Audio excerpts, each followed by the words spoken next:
The boardroom smelled like expensive leather and ambition. I sat at the head of the table, fingers laced, watching my CFO present quarterly numbers to a room full of suits who pretended to care about anything beyond their stock options. Sunlight sliced through the floor-to-ceiling windows, casting geometric shadows across polished mahogany. Everything felt normal, routine. Then the door opened. My ex-wife walked in first. Rebecca, still beautiful at 52, still carrying herself like she owned whatever room she entered. Behind her came my son, Daniel, 31 years old, and wearing a suit that cost more than most people's monthly rent. His wife, Vanessa, trailed them both, her designer heels clicking against the hardwood like a countdown. Nobody invited them. "We need to talk," Rebecca said. Not asked, stated. The CFO stopped mid-sentence. Every head in the room turned toward me, waiting for my reaction. I didn't give them one. I just gestured to the empty chairs along the wall.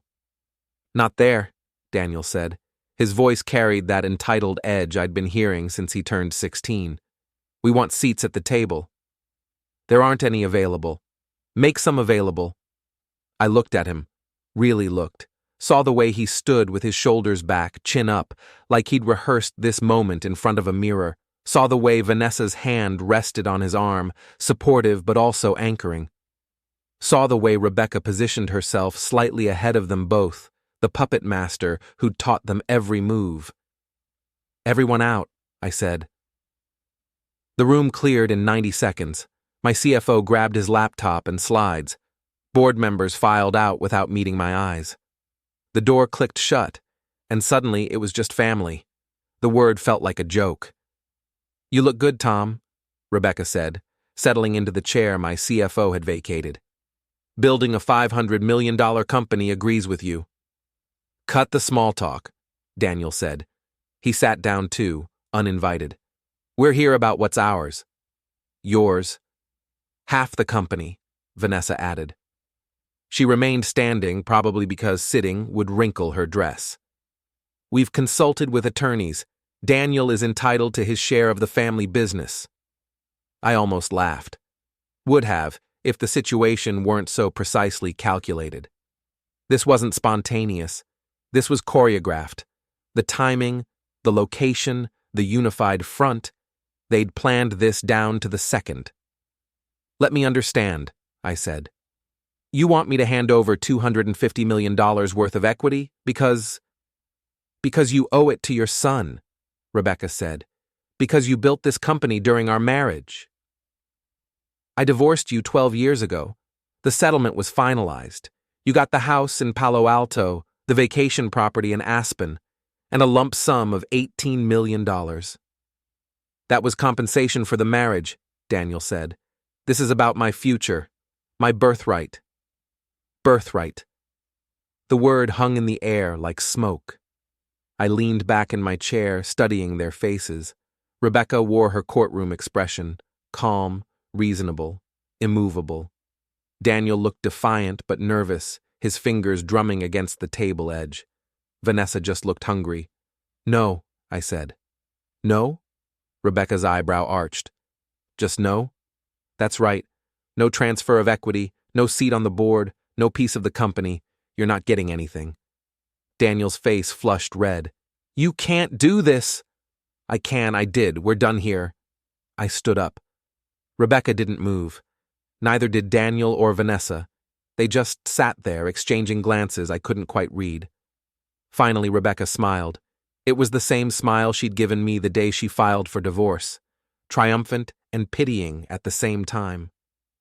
"We tried to do this the easy way," she said. "Remember that." Is that a threat? It's a statement of fact. They left together, moving as a unit. The door closed behind them with a soft click that somehow sounded louder than a slam. I stood alone in the boardroom, watching through the windows as they crossed the parking lot below. They stopped next to Rebecca's Mercedes, huddled close, talking. Rebecca's hands moved as she spoke. Daniel nodded. Vanessa pulled out her phone. Whatever they were planning, it had already started. I pulled out my own phone and made a call. James, I said when my attorney picked up, we need to meet, tonight if possible. Bring everything we discussed last year, the contingency documents. They made their move? They made their first move. I'll be at your office by 7. I hung up and looked around the empty boardroom. 20 years I'd spent building this company from a 2-person operation in a strip mall office to a mid-sized firm with 300 employees and contracts across the western seaboard. 20 years of 80-hour weeks, missed holidays, calculated risks that somehow paid off.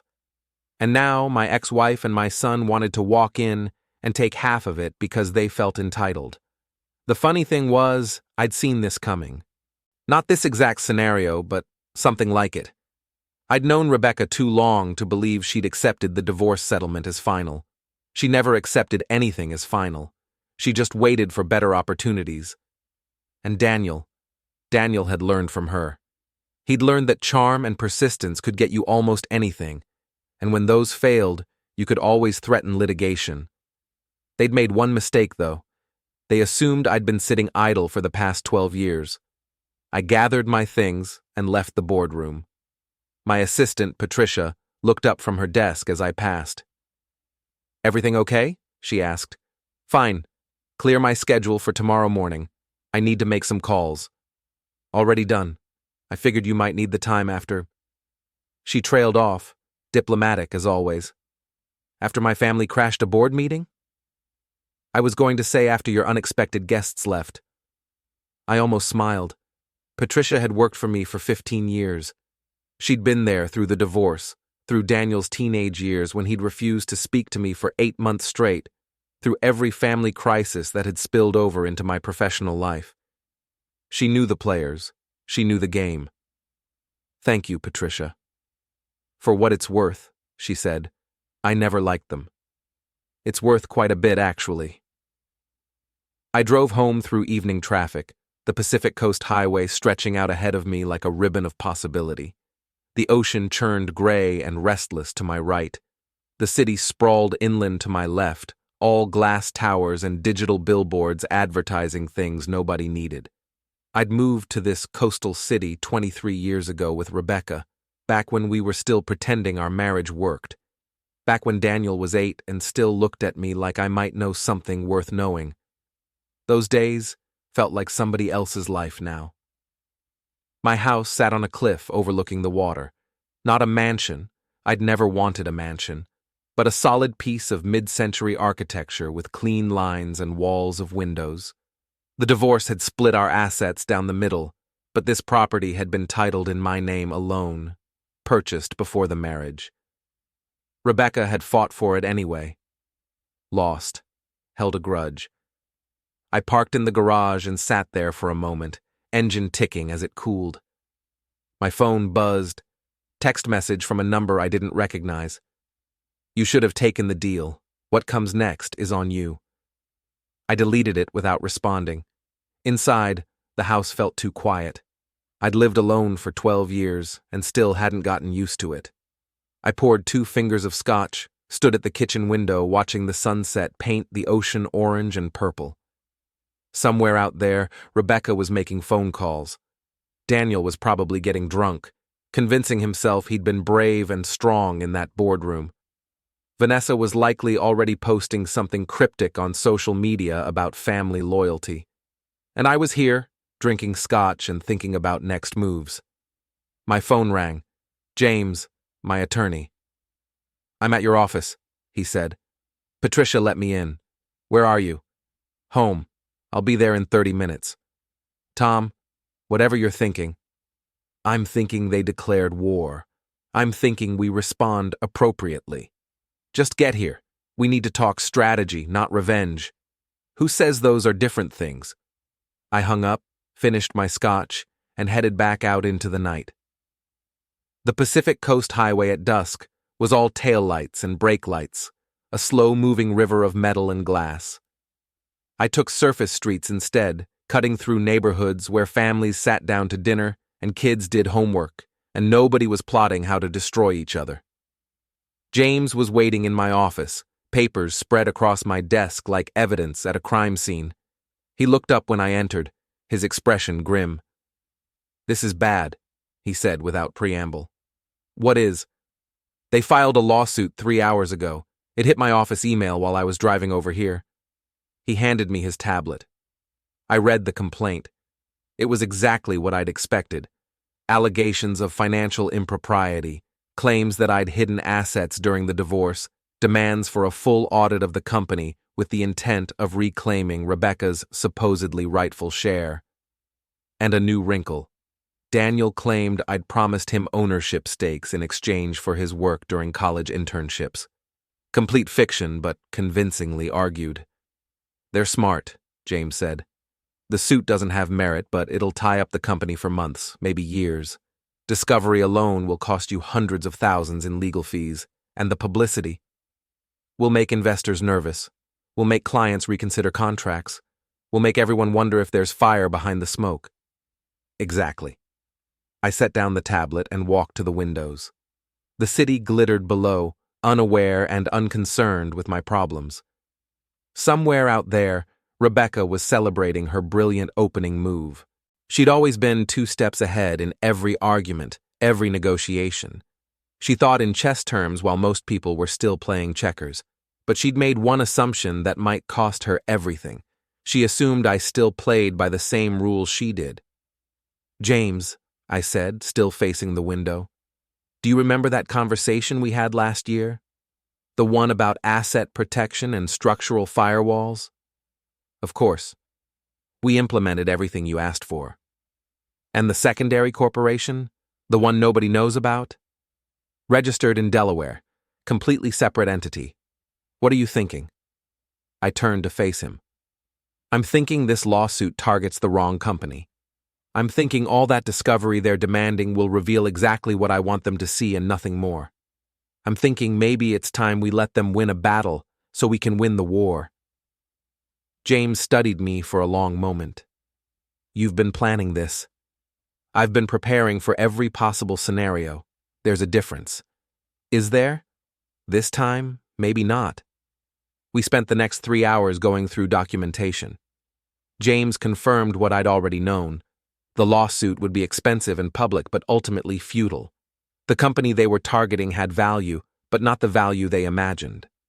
The real assets, the actual core of the business, lived somewhere else entirely. Somewhere Rebecca didn't know to look. It was almost midnight when James finally packed up his briefcase. "They're going to escalate," he warned. "When they realize the lawsuit isn't getting them what they want, they'll try something else." "I know. And you're prepared for that?" "I've been prepared for 12 years. He left. I sat alone in my office, looking at the paperwork spread across my desk. Contract, certificates, transfer documents, all dated and executed months or even years ago, all perfectly legal, all positioned exactly where they needed to be for what came next. My phone buzzed again. Another text from that unknown number. "Last chance to make this right. Give us what we're asking for, or we burn everything down." This time I responded, "Try it." The reply came within seconds. "You'll regret this." I set down the phone and smiled. No, I wouldn't. Because whatever they thought they were going to burn down, whatever they imagined would hurt me most, I'd already moved it somewhere safer. They just didn't know it yet. As the story unfolds, hit the hype button, like, subscribe, and write in the comments. Would you forgive them or walk away? The scandal broke 3 days later. I was having coffee at my desk when Patricia buzzed through. "You need to see this," she said, her voice tight. She forwarded me a link. Local business publication, front page of their website. Tech executive accused of financial misconduct by family members. The article quoted anonymous sources close to the situation. The sources claimed I'd been siphoning money from the company for years, that I'd used corporate funds for personal expenses, that my lifestyle far exceeded my disclosed salary. All lies, but compelling ones. My phone started ringing. Board members, investors, the head of our banking relationship. I let them all go to voicemail. Within an hour, the story had been picked up by 3 more outlets. By noon, it was trending on local social media. By evening, a reporter was camped outside my house, Rebecca's handiwork. She'd always been brilliant at manipulating narratives. The next morning, I drove to the office through a gauntlet of questions. 2 reporters with cameras. I said nothing, just walked past them into the building. Inside, the atmosphere had changed. Employees who normally greeted me avoided eye contact. Conversations stopped when I passed. The whispers started as soon as I'd moved on. Patricia met me at my office door. The board wants an emergency meeting. This afternoon, 3 o'clock. Let me guess. Several members have already decided I should step down pending investigation. How did you know? Because that's exactly what I would do if I were them and believed any of this was true. The board meeting was predictable. 12 people sitting around that same mahogany table, all of them looking at me like I'd betrayed some fundamental trust. The chairman, Robert, led the discussion with the careful language of someone who'd consulted with corporate attorneys. These are serious allegations, Tom. We need to address them head on. They're false. We understand you maintain your innocence. However, the appearance of impropriety. The appearance is manufactured. This is a coordinated attack by people who have financial motivations to damage the company's reputation. Your ex-wife and son, Robert said carefully. Yes. Nevertheless, we have a fiduciary duty to investigate. We need to bring in an independent auditor, review all financial records, and during that process, he paused, weighing his words. We think it would be best if you stepped back from day-to-day operations. You want me to resign. We want you to take a voluntary leave of absence, with pay, of course, just until we can clear this up. I looked around the table. Half the board members wouldn't meet my eyes. The other half looked sympathetic but resigned. They'd already made up their minds before I walked in the room. This meeting was just procedural. No, I said. Robert blinked. Excuse me? No voluntary leave. No stepping back. If you want me out, you'll have to vote me out. Force the issue. Make it official. Tom, that's not necessary. It's absolutely necessary.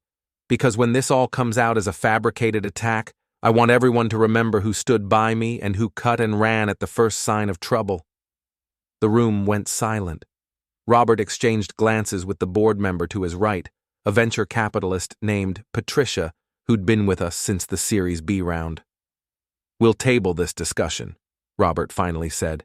Reconvene next week once we have preliminary audit results. You do that. I left the meeting and went back to my office.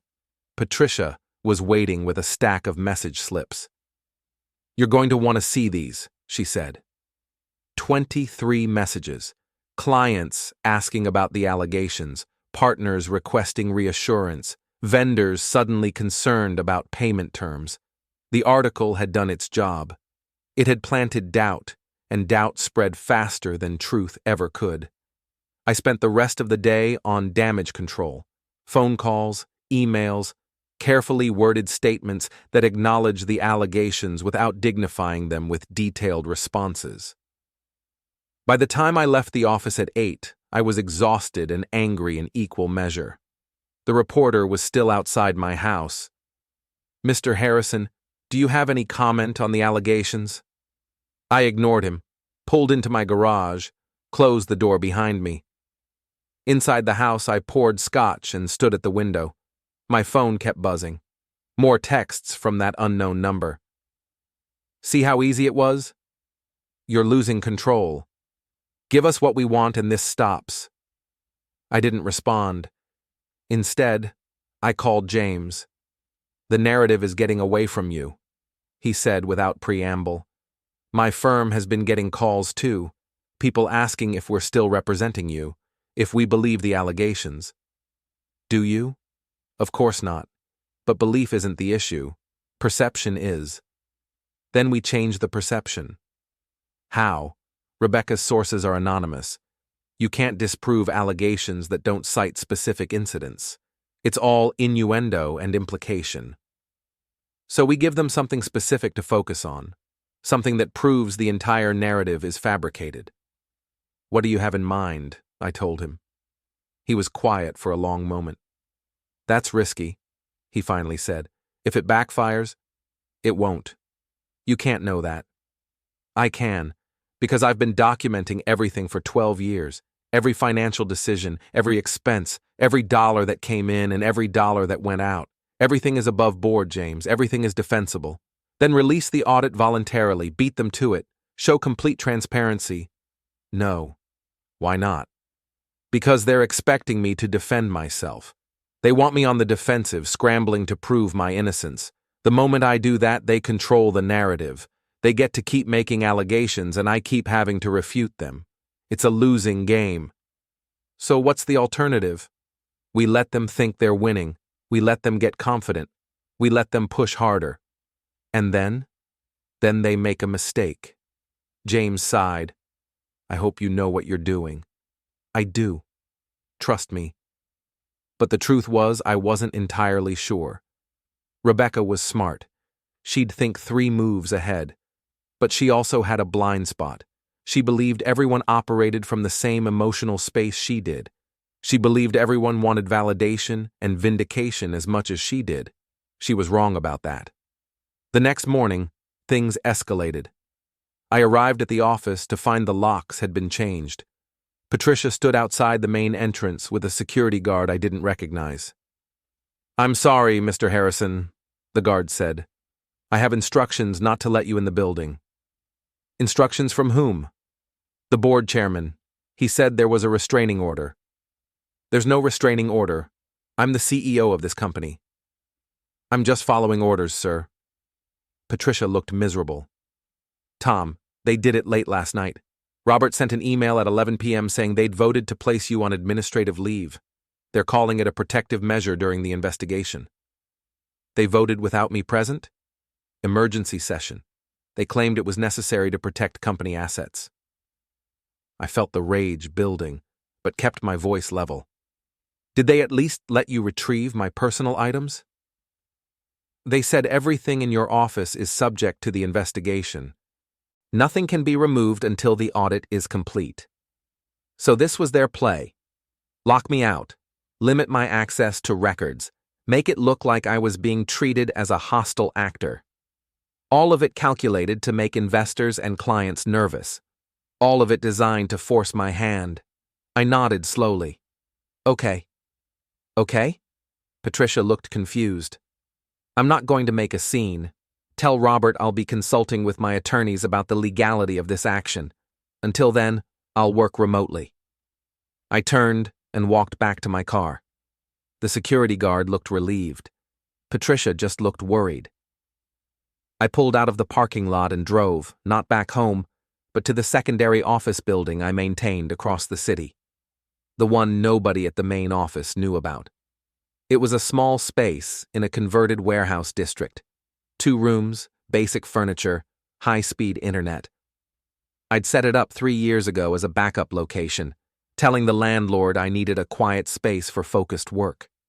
The truth was, I'd needed a place where I could manage the parts of my business Rebecca didn't know existed. I unlocked the door and stepped inside. Everything was exactly as I'd left it. I booted up the computer, logged into the systems the main office couldn't access, and started making calls. First call, my private banker. Tom, Michael said when he picked up. I heard about the situation. Are you okay? I'm fine. Listen, I need you to prepare some documentation for me. Transaction histories for the secondary accounts. Everything from the past 5 years. The ones associated with the Delaware Corporation? Yes. Tom, if there's an investigation, these accounts are completely separate from the company being audited. Different entity, different tax ID, different everything. But I want the records ready in case we need to demonstrate the firewall. Understood. I'll have everything by end of day. Second call. My IT contractor, a guy named David who'd been managing my personal systems for years. David, I need you to document something for me. Every login to the main company systems, every file access, every email sent and received. I want timestamps, IP addresses, everything. Building a defense timeline? Building a factual record. On it. Should have it to you in 48 hours. Third call. James. They locked me out of the building, I said. I heard. Robert called me this morning to inform me as a courtesy. I told him it was possibly illegal and definitely stupid. Did you use those words? I used more professional language, but yes. The board is panicking, Tom. They're making decisions based on fear instead of facts. Good. Good? Fear makes people sloppy. Let them panic. Let them make reactionary decisions. Every misstep gives us more ammunition. You're playing a dangerous game. I'm playing the only game that matters.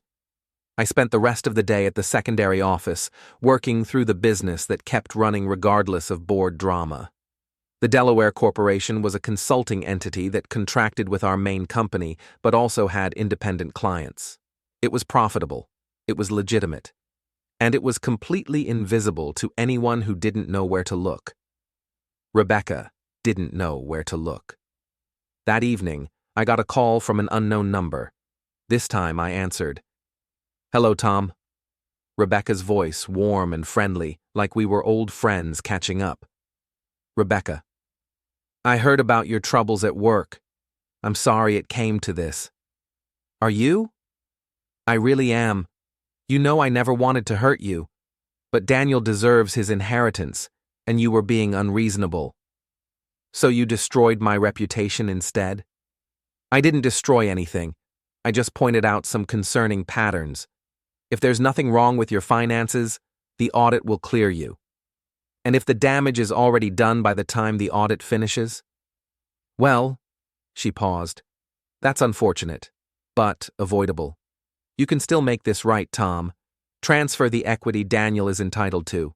We'll retract the allegations. Issue a statement saying there was a misunderstanding. Everything goes back to normal. Except I'm out $250 million. You're out a son's inheritance. There's a difference. No, there isn't. She sighed, a sound that managed to convey both sympathy and condescension. You always were stubborn. It's one of the things I admired about you once. But stubbornness isn't the same as wisdom, Tom. Think about what you're willing to lose over this. I am thinking about it. Are you? I'm not the one losing my company. We'll see. I hung up. She called back immediately. I didn't answer. 2 days later, the next move came. I was at the secondary office when Patricia called, her voice shaking. Tom, you need to see the news. She sent another link. Different publication, bigger platform. Embattled CEO faces additional fraud allegations. This article quoted Daniel directly. He claimed I'd falsified documents during the divorce, that I'd hidden assets, that the $18 million Rebecca received was a fraction of what she was owed. The article included photos. Daniel at a press conference looking earnest and wounded. Vanessa beside him, supportive and photogenic. Rebecca in the background, the concerned mother watching her son stand up for what was right. Perfect staging, perfect messaging. My phone rang. James. This is a problem, he said. They're not just attacking your business reputation now, they're attacking your personal credibility, and they're doing it in a way that makes Daniel look sympathetic. The grieving son, cut off by his cruel father. Exactly. Public opinion is going to side with him. Young guy trying to claim his rightful inheritance from a wealthy executive who's allegedly been cheating everyone. Allegedly. The word doesn't matter as much as you think it does. Not in the court of public opinion. Then we change the court. How? By letting them keep going. By letting them think they're winning. By waiting for them to push too hard. And if they don't push too hard? If they stop here and just let the allegations simmer? They won't stop. Rebecca doesn't do half measures. She'll keep escalating until she thinks she's broken me.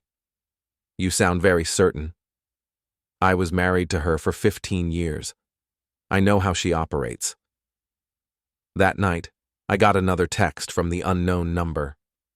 One last chance. Tomorrow morning, 9 a.m., law offices of Brennan and Associates.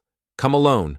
We'll have a settlement agreement ready for your signature. Sign it, and all of this goes away. I didn't respond right away. I sat at my desk in the secondary office, looking out at the city lights, thinking about next moves. Rebecca wanted me to show up at that meeting desperate and defeated.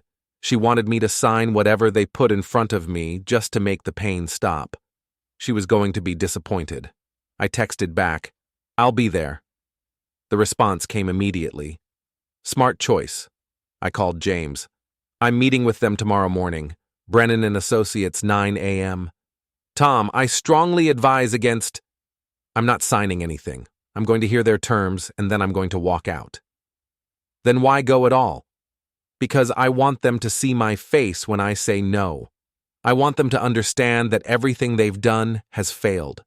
And I want to watch their reactions when they realize they're going to have to try harder." This is about pride now. No, this is about control. They think they have it. I'm going to show them they don't. At least let me come with you. No, they want me alone. I'll give them that. But I'll be recording everything. That's illegal in California without two-party consent. Then I won't use it in court, but I'll have it for my own records. He sighed. "You're going to do this regardless of what I say, aren't you?" "Yes." "Then at least text me when you're out of the meeting, so I know you're okay." "I'll be fine, James. They're not going to do anything physical." "You don't know that." But I did. Rebecca was many things, but violent wasn't one of them. She fought with words and social pressure and carefully constructed narratives. She wouldn't risk an assault charge when she thought she was on the verge of victory. I spent the rest of the night preparing, went through my documentation one more time, made sure my recording device was fully charged, rehearsed what I was going to say, and more importantly, what I wasn't going to say. At 8:30 the next morning, I drove to the law offices of Brennan and Associates. They were in a glass tower downtown, the kind of building that screamed money and power.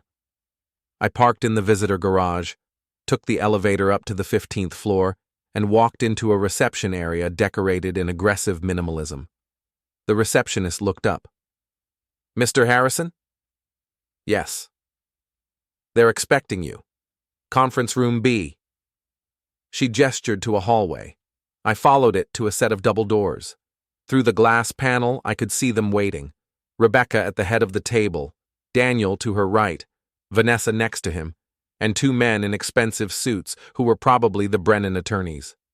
I pushed open the doors and walked in. Rebecca smiled. "Tom, thank you for coming. Let's get this over with." The email arrived at 7 a.m. Subject line, "Final warning." I opened it. No text, just an attachment, a video file. I downloaded it, played it.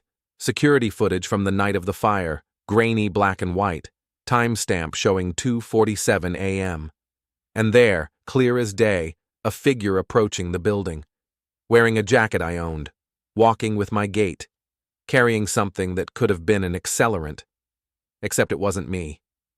I watched it 3 more times. The person in the video matched my height, my build. They'd studied me carefully, but there were tells. The way they held their left shoulder slightly higher, the way they paused before opening the door. Small things, but enough. This was a setup, a sophisticated one. Someone had either hired a person to impersonate me or deep-faked the footage entirely. Either way, it was compelling enough to convince a jury if it got that far. I called James immediately. "They're setting me up with fake evidence," I said without preamble. "What?" I forwarded him the video, heard him watching it on the other end. "Jesus," he said. "Where did this come from?" "Rebecca sent it to me, or someone working for her." "Why would she show you? If she had evidence this damning, she'd take it straight to the police." "Because she wants me to know she has it. She wants me scared. She wants me to realize I can't win." "Can you prove it's fake?" "I have my own security footage showing I was home, but if she takes this to the police, I'll have to spend months fighting it. More legal fees, more damage to my reputation, more time wasted." "So what do you do?" I call her bluff. If this footage was real, she'd already be at the police station. She's holding it over me because she knows it won't stand up to scrutiny. You're gambling. I'm reading the player. I hung up and called Rebecca directly. She answered on the first ring. Did you get my email? She asked. I did. Nice try. Nice try? Tom, I have you on video committing arson. You have someone on video who looks like me. There's a difference. A jury might not see it that way. A jury might not see it at all. Because you're not going to the police with this. You know it won't hold up. She was quiet for a moment. Then, you're right. It might not hold up in court, but it doesn't need to. All I have to do is release it publicly. Let people draw their own conclusions. Your reputation will be finished. My reputation is already damaged. You've seen to that. One more false allegation won't change anything. You really believe that? I know that. Because I know you, Rebecca. I know how you operate. You make threats you can't back up. You create pressure hoping people will fold. But I'm not folding. Then you're a fool. Or you're desperate. I hung up again. She didn't call back this time. I sat at my desk in the warehouse thinking through the implications. The fake video meant Rebecca was running out of legitimate moves. She was resorting to fabricated evidence, which meant she knew the audit hadn't given her what she needed. She was trapped. But trapped animals were dangerous. I spent the morning fortifying my position, called my insurance company and filed a detailed report about the fire, including my alibi and security footage, called my IT contractor and had him secure all my digital systems, called a private investigator I'd worked with before. I need you to find out who created a deep fake video, I told him. That's specialized work, expensive. I don't care about the cost. I need to know who did it and how. Send me the file. I'll have answers in 48 hours. Around noon, Patricia called. She sounded shaken. Tom, there are reporters at my house. They're asking about you, about the fire, about whether I think you did it. What did you tell them? Nothing. But Tom, this is getting out of control. They're harassing people who know you. Your neighbors, former employees, everyone. It'll pass. Rebecca's throwing everything at the wall to see what sticks. What if something does stick? Then we deal with it. But I'm not backing down, Patricia. Not now. I know, I'm worried about you.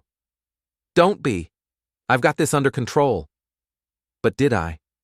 I'd anticipated a lot, but the depth of Rebecca's willingness to create false evidence surprised even me. She wasn't just trying to win, she was trying to annihilate. That afternoon, I got a call from Detective Walsh. Mr. Harrison, we've received some new evidence in the arson case. The video. You've seen it? The person who created it sent it to me first. It's fake, Detective. I was home that night. My security system proves it. We're aware of your alibi, but we still need to investigate this video. Of course, I'll cooperate fully. We'd like you to come in for another interview. When? Today, if possible. I drove to the station for the third time in a week. This was becoming routine. Walsh and Torres were waiting with a forensics tech named Kim. We've analyzed the video, Kim said, setting up her laptop. There are some anomalies. What kind of anomalies? Digital artifacts consistent with manipulation. The lighting doesn't quite match the metadata timestamps. The compression algorithm is wrong for that security camera model. So it's fake. It's been altered. Whether it's completely fabricated or just edited, I can't say yet. But it's not original footage. Walsh looked at me. Someone went to significant effort to make it look like you committed arson. Yes. Who would do that? My ex-wife, or someone she hired. That's a serious accusation. So is arson. But I didn't do it, and the video proves nothing except that someone wants to frame me. Torres leaned forward. Why would your ex-wife go to these lengths? Because I won't give her what she wants. She's trying to force my hand. By framing you for arson? By creating enough chaos that I surrendered just to make it stop. They exchanged glances. Walsh closed his notebook. We're going to continue investigating, he said, but for now you're not a suspect. Thank you. Don't thank me yet. If we find any evidence that links you to that fire, fake video or not, we'll arrest you. I drove back to the warehouse, exhausted. It was almost 6 p.m. I'd been dealing with this crisis for 18 hours straight. My phone showed 37 missed calls, mostly from reporters. I ignored them all and called James. The police say the video is fake, I told him. That's good news. It is, but Rebecca won't stop here. She's going to escalate again. How much worse can it get? I don't know, but I'm about to find out. That night, around 10 p.m., I was still at the warehouse when I heard vehicles pulling up outside. Multiple vehicles. I looked out the window and saw 3 SUVs. Men getting out. 6 of them. They didn't look like police. I grabbed my phone, ready to call 911. Then I recognized one of them. Michael Chen, an old friend from college. He owned a security consulting firm. I went outside. Michael, what's going on? James called me, he said. Said you might need protection. From what? From whatever your ex-wife does next. He's worried she might try something physical. Rebecca doesn't do physical. Maybe not personally, but she has resources, and desperate people hire desperate contractors. I looked at the 6 men standing in my parking lot. They looked professional, ex-military probably. James hired you?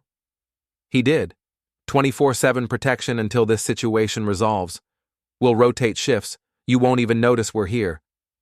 I wanted to argue, wanted to say I didn't need babysitters. But James was right. Rebecca was unpredictable now. She'd already committed arson or hired someone to. What else might she do? Okay, I said. But stay out of sight. I don't want to look paranoid. You'll never see us unless you need to. They set up a perimeter. I went back inside and tried to focus on work, but it was hard knowing armed men were circling my building because my ex-wife had become that dangerous. Around midnight, my phone rang. Daniel. Dad? He sounded drunk again, or maybe just tired. What do you want? I need to talk to you, in person. Not tonight. Please, it's important. Something in his voice made me pause. Not anger, not entitlement. Something else. Fear, maybe. Where are you? At the marina, near your new place. I saw the vehicles. Who are they? Security, what are you doing here? Can I come in? Against my better judgment. Yeah, come in. Michael stopped him at the door. I came out and waved them off. Daniel looked terrible, unshaven, red eyes, his expensive suit wrinkled and stained. What happened to you? I asked. Everything's falling apart.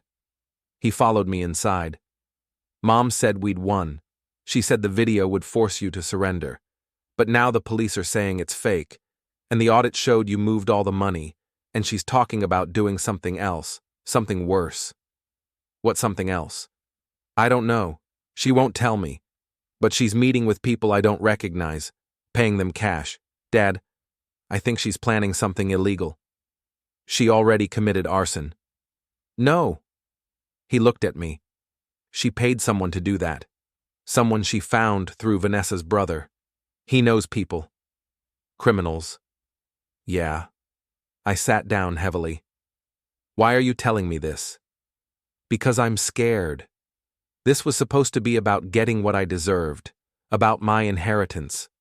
But now it's about destroying you, and I don't want that. You wanted it 2 weeks ago. I was angry 2 weeks ago. I believed Mom when she said you'd stolen from us, but the audit proved you didn't. Everything you did was legal. You just protected yourself. Yes. So I was wrong. We were wrong. And now I don't know how to stop this. I looked at my son, really looked at him, saw the boy I'd raised underneath the entitled man Rebecca had created. Somewhere in there, he was still reachable. You stop it by telling the truth, I said. You tell the police what you know about the arson. You testify about Rebecca hiring people. You help me end this. She's my mother. And I'm your father. Choose. He was quiet for a long time. Finally, I'll think about it. Don't think too long.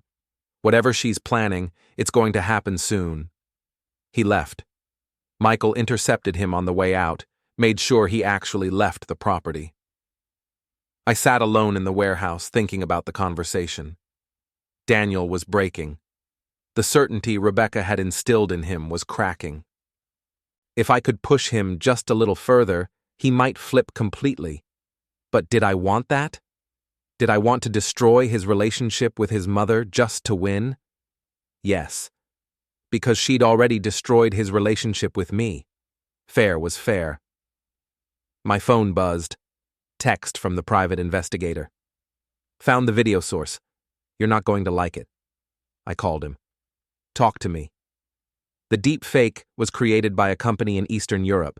They specialize in synthetic media for, let's say, questionable purposes.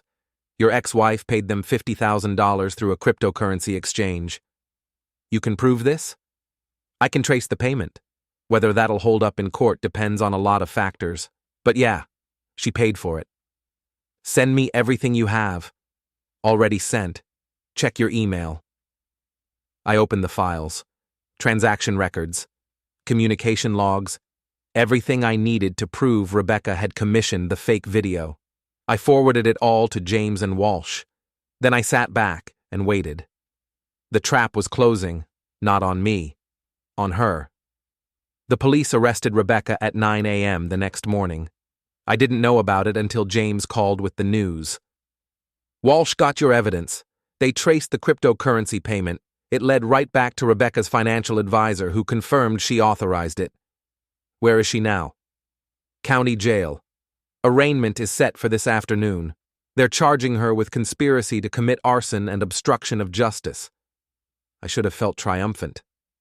Instead, I just felt tired. What about Daniel? He wasn't involved in the arson itself, but Walsh wants to interview him about what he knows. He came to see me last night, said Rebecca was planning something else. Something else? He didn't know what. But she's been meeting with people, paying them cash. James was quiet for a moment. Tom, Rebecca's bail is going to be set high, but she'll make it. She's not going to stop just because she got arrested. I know. You need to be careful, really careful. Desperate people do desperate things, I know. I've got security now. Michael's team? Yeah. How did you know? I'm the one who hired them, and I'm billing it to your legal expenses. Thank you. Don't thank me. Just stay alive. He hung up. I sat at my desk, staring at spreadsheets that didn't matter anymore. Everything had escalated beyond business disputes. This was personal warfare now. Around noon, Patricia called. Tom, Daniel is here, at the warehouse. He says he needs to talk to you. Let him in. Daniel looked worse than last night. Same clothes, more wrinkles. He smelled like he hadn't showered. Mom got arrested, he said. I know. Did you do it? I gave the police evidence that she paid for a fake video. They did the rest. He sank into a chair. Vanessa left me this morning, said she didn't sign up for this level of drama, took her things and went back to her parents. I'm sorry. No, you're not. You're right. I'm not. He almost smiled. At least you're honest about it. What do you want, Daniel? Mom called me from jail. She wanted me to post bail, $10 million. That's steep. I don't have it. My accounts are frozen. Everything Mom gave me was tied to assets you controlled. So what did you tell her? That I couldn't help her. She lost it. Started screaming about how I was betraying her, how I was weak, how I was worthless. Sounds like Rebecca. She said, he paused, looking at his hands. She said if I wouldn't help her, she'd make sure I lost everything anyway, that she had one more card to play. What card? I don't know, but Dad, I'm scared. She sounded different, not angry, calm. like she'd already made peace with whatever she's about to do. I stood up. Where's Vanessa now? Her parents' house in Santa Monica. Why? Because if Rebecca's targeting anyone else, Vanessa's a logical choice. She's vulnerable. She left you publicly. Rebecca might see her as a loose end. Mom wouldn't hurt Vanessa. Your mother paid someone to commit arson and tried to frame me with fake evidence. What makes you think she has limits? He had no answer. I called Michael. I need you to put someone on Vanessa Harrison. She's at her parents' house in Santa Monica. Rebecca might try something. Already on it. We've been monitoring all family members since James hired us. Good. Daniel was staring at me. You really think Mom would hurt Vanessa? I think your mother is cornered and desperate. People in that position are unpredictable. What do we do? You go to the police. Tell them everything you know, every conversation, every meeting, everyone Rebecca's hired, everything.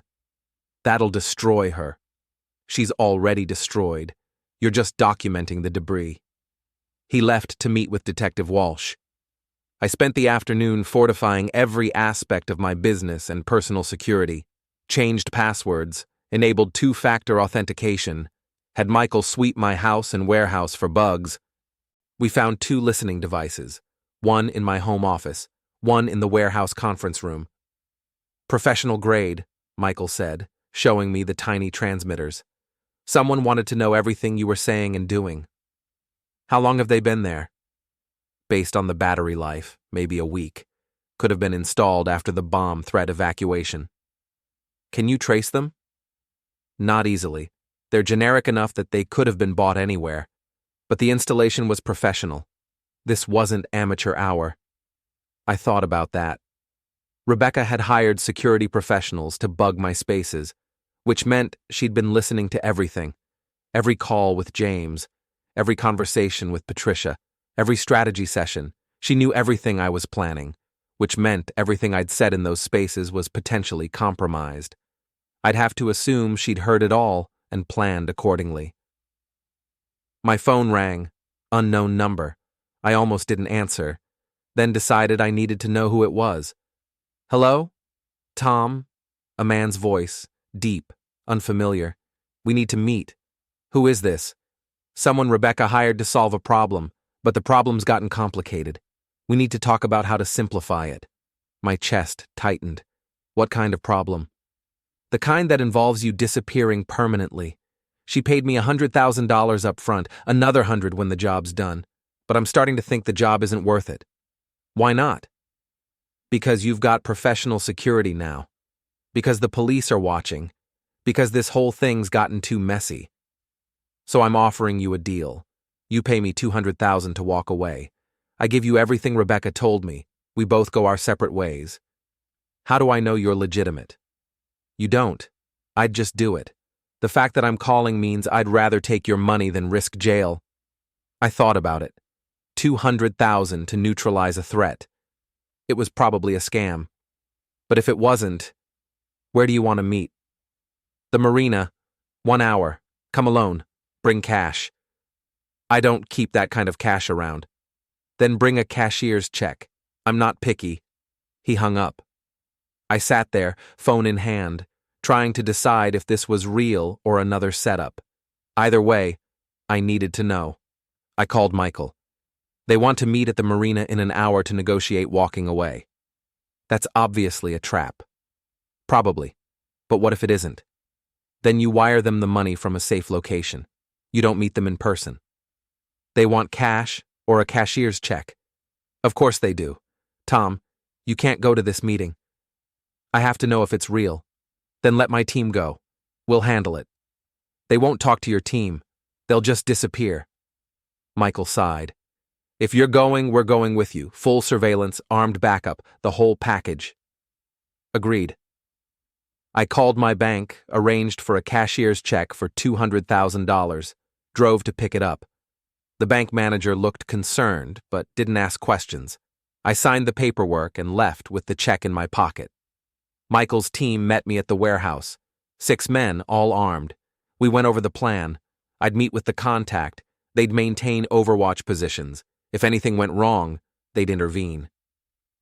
At the marina, early evening light painted everything gold and blue. Boats bobbed in their slips, seagulls circled overhead. Everything looked peaceful, felt like a trap. I walked out to the end of the pier as instructed. Alone. Michael and his team were positioned around the marina, invisible but present. My phone buzzed. "Keep walking. South dock. Slip 27. I followed the directions. Slip 27 held a 40-foot sailboat. Nice vessel, looked expensive. Someone was sitting in the cockpit. I approached carefully. The figure stood. Male, mid-40s, athletic build. He looked like exactly what he probably was. Former military, now freelance. "Mr. Harrison," he said, "you have me at a disadvantage. Call me James. Not my real name, but it'll do. Show me proof Rebecca hired you." He pulled out his phone, showed me text messages, detailed instructions, photos of me, information about my schedule, everything you'd need to plan an assassination. "When was this supposed to happen?" I asked. "Tonight, after dark. You were supposed to be working late at the warehouse. I was supposed to make it look like a robbery gone wrong." "Why didn't you?" "Because I started researching you. Found out about the family dispute. Realized this was personal, not business. I don't do family hits. Too messy. Too much emotional blowback." "So you're calling it off?" "For the right price." I pulled out the cashier's check. He looked at it, nodded. "This buys my silence. Everything Rebecca told me stays between us." "And the proof?" "Forwarded to your email before I got here. Consider it insurance. If anything happens to you, that evidence goes straight to the police."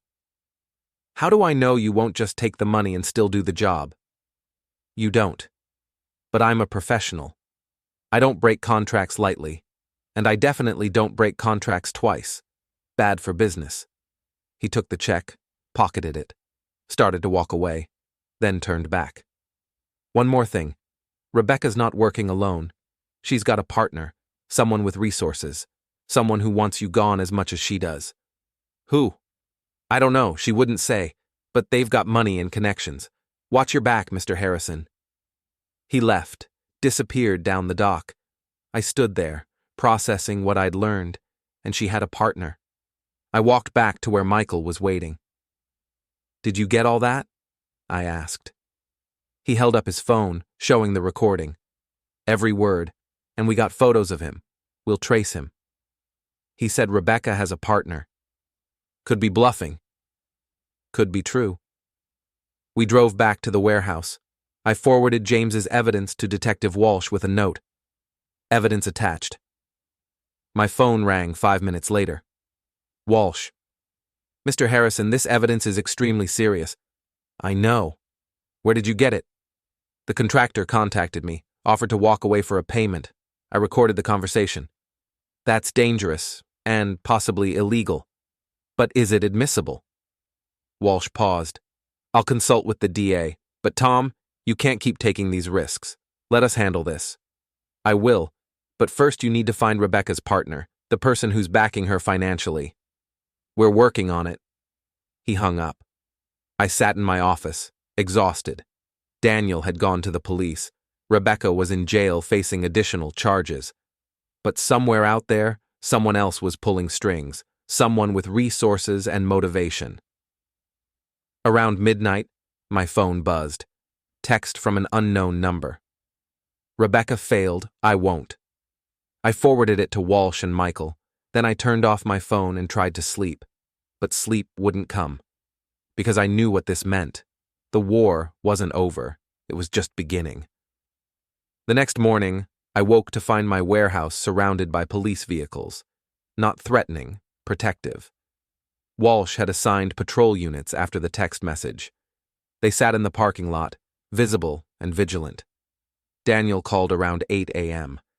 "Dad, I talked to the police, told them everything I know about Mom's activities." "How much do you know?" "Enough to get her charged with additional crimes, the arson, the fake video, and something else." "What?" "She embezzled from her trust fund to pay for all this, her mother's estate, She was the executor. She took almost $2 million that was supposed to go to charity. I closed my eyes. Jesus, Daniel. I know. When I found out, I had to tell someone. It's fraud, grand theft. She could go to prison for years. How did you find out? I was looking through her paperwork last night, trying to figure out how to get her bail posted. Found the trust account statements. The numbers didn't match what they should have been. You gave this to Walsh? Everything. Bank statements, transfer records, all of it. She's going to hate you for this. She already hates me. At least now I'm doing the right thing. He hung up. I sat there processing the information. Rebecca had gone all in, embezzled money from a trust fund to finance her attack on me, which meant she'd believed completely that she would win, and nobody would ever check. She'd bet everything on destroying me and lost. Around noon, James called with an update. Rebecca's bail hearing was this morning. The DA opposed bail given the new charges. The judge agreed. She's staying in county jail pending trial. How long? Months, probably. Maybe longer depending on how the case develops. And the partner? Any leads on who's backing her?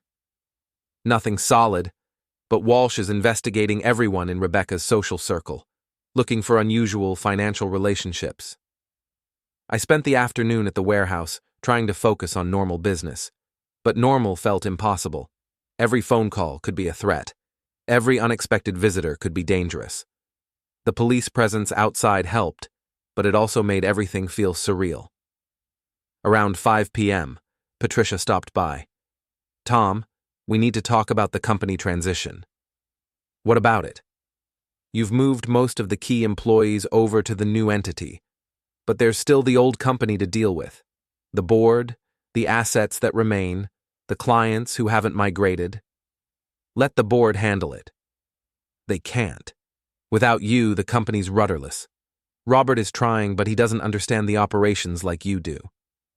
That's their problem. Tom. She sat down across from me. I understand you're angry, but there are people whose livelihoods depend on that company. People who had nothing to do with forcing you out. She was right. As much as I wanted to let the old company burn, there were innocent people caught in the crossfire. What do you suggest? Let me manage the transition. I'll work with Robert to wind down operations gradually, transfer remaining clients to the new entity, make sure everyone gets fair severance packages. That's going to cost money. Money you have, and money you'll save in the long run by not dealing with wrongful termination lawsuits. I nodded. Okay, do it. Thank you. She left. I sat alone, watching the sun set through the warehouse windows. Outside, the police patrol was changing shifts. Michael's team was doing the same. It felt like living in a fortress. My phone rang. Vanessa. Mr. Harrison? It's Vanessa. I know. What do you want? I need to apologize for everything, for going along with Rebecca's plan, for pushing Daniel into this, for being part of the problem. Okay. I mean it. I was wrong. I saw dollar signs and let them blind me to what was right. Why are you telling me this? Because Daniel's falling apart, and because I think I know who Rebecca's partner is. I sat up straighter. Who? Her brother, Grant. He lives in Seattle, made his money in tech. He and Rebecca have always been close. How do you know he's involved? I saw them meeting about 3 months ago, before any of this started. They were in Rebecca's study, and I walked in by accident. They had papers spread out everywhere, plans, schedules, what looked like financial projections. Did you tell the police this? Not yet. I wasn't sure it was important, but after hearing about the partner, I realized it might be. Tell Walsh, today. I will. Mr. Harrison? Yes? I really am sorry. I know it doesn't fix anything, but I needed you to know. She hung up. I immediately called Walsh. Grant Chandler, I said. Rebecca's brother. Vanessa says he's been meeting with Rebecca, planning something. He might be the partner. We'll look into him. Do you know him? Met him a few times during the marriage. tech executive, lives in Seattle, quiet guy, never caused problems. Sometimes quiet people cause the biggest problems. Walsh started investigating Grant that evening. By midnight, they had preliminary results. Grant had transferred money to Rebecca 3 times in the past 6 months, total of $5 million, all structured to avoid reporting requirements. He's definitely involved, Walsh told me over the phone. We're getting warrants for his financial records now. Should have them by morning. Is he dangerous? Unknown. But we're treating him as a potential threat. Seattle PD is putting him under surveillance. I tried to sleep, but couldn't. Kept thinking about Grant. Quiet, unassuming Grant who'd always seemed like the reasonable one in Rebecca's family, who'd given thoughtful gifts at birthdays and never raised his voice, who apparently had $5 million to fund his sister's vendetta. At 3 a.m., my phone rang. Michael. We have a situation. I was instantly awake. What? Someone tried to breach the warehouse perimeter. Male, mid-30s, professional approach. My team intercepted him before he got close to the building. Where is he now? Police custody. Walsh is on his way. I dressed quickly and went downstairs. Outside, police vehicles had their lights on. A man sat handcuffed in the back of one cruiser. I got close enough to see his face. I'd never seen him before. Walsh arrived 20 minutes later. Mr. Harrison, you okay? Fine. Who is he? Still identifying, but he had these on him. Walsh showed me photos on his phone, lockpicks, a suppressed pistol, and a photo of me. Another hired contractor? Looks like it, but this one wasn't interested in talking. My guess is he's the backup plan. When the first contractor walked away, Rebecca's partner sent in someone more committed. Grant. We're assuming. Seattle PD is moving in to pick him up now. I watched as they took the would-be assassin away. This was the 3rd attempt on my life in as many weeks. The situation was escalating beyond anything I'd imagined. Walsh, I said, how does this end? With arrests and trials, with Rebecca and Grant in prison, with you safe. How long does that take? Months. Maybe years. I can't live like this for years. Then we need to accelerate the timeline, force their hand, make them desperate enough to make mistakes we can capitalize on. How? He smiled grimly.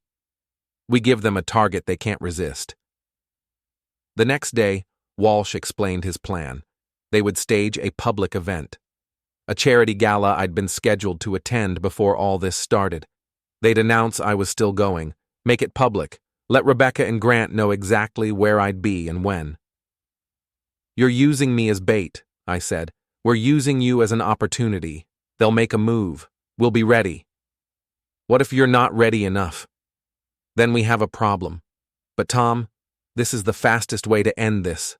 Otherwise, you're looking at months of this siege mentality. I thought about it. About living behind security teams and police patrols. About looking over my shoulder every day. About never feeling safe. When's the gala? 3 days from now. Do it. The announcement went out that afternoon. Tech executive Tom Harrison to attend charity gala despite recent threats. The article mentioned the location, the time, even what I'd be wearing. It was an engraved invitation to anyone who wanted to take a shot at me. Within hours, the chatter started. Michael's team monitored dark web forums and criminal networks. Multiple people were discussing the event, weighing options, calculating risks. Grant Chandler booked a flight from Seattle to the coastal city, arriving the day before the gala. Rebecca, from jail, made 14 phone calls, most to attorneys, but 3 to numbers Walsh couldn't immediately identify. They're taking the bait, Walsh said. Now we just need to be ready when they bite. The next 2 days were preparation. Michael's team planned security down to the minute. Walsh coordinated with local and federal authorities. The venue was swept for devices and weapons. Every entrance and exit was monitored. I went through the motions of preparation while feeling strangely detached. This was it. The end game. Either this worked and my life went back to some semblance of normal, or it failed, and I'd spend the rest of my abbreviated existence looking over my shoulder. The morning of the gala, Daniel called. "Dad, I heard about tonight. You're not actually going, are you?" "I am." "That's insane. That's the plan, except the part where they succeed. This isn't a joke." "I'm not joking. Daniel, this is the only way to end it. If we don't force them to act, they'll keep trying. Eventually, they'll get lucky. This way, we control the circumstances. What if something goes wrong? Then you inherit what's left of my estate. There's a will. James has a copy." "Dad, I'm not being morbid. I'm being realistic." He was quiet for a moment. "I'm sorry for all of this, for believing Mom, for going along with her. I know. If tonight goes bad, it won't. But if it does, I need you to know I love you. I always have. Even when I hated you, I loved you.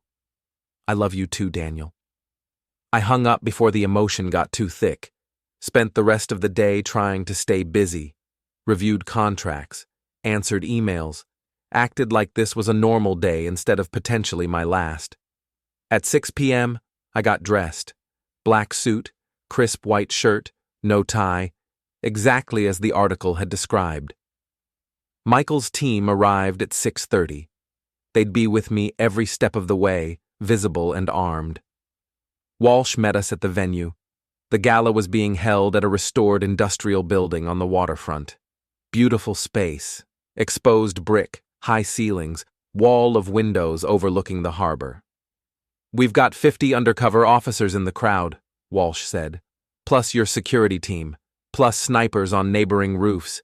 If anything happens, we'll respond instantly." "What about Grant?" "He checked into a hotel this morning. We've had eyes on him all day. He left his room 2 hours ago. We're tracking him now." "You don't know where he is?" "We lost him in traffic, but he's here somewhere, probably already in position." That was not reassuring. Inside the gala, everything looked normal. 300 people in expensive clothes drinking expensive wine and pretending to care about the charity. I worked the room, shaking hands, making conversation. Michael stayed close, never more than 10 feet away. His team formed a loose perimeter, watching everything. At 8:30, the speeches started. The charity director thanked everyone, introduced the board members, called me up to say a few words about our company's donation.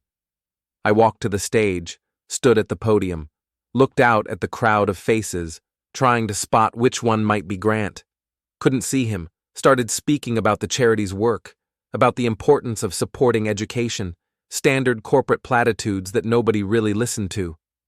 Halfway through my remarks, I saw him. Grant Chandler standing near the back of the room, wearing a waiter's uniform, one hand hidden behind his back. Our eyes met. He knew I'd spotted him. Everything happened very fast.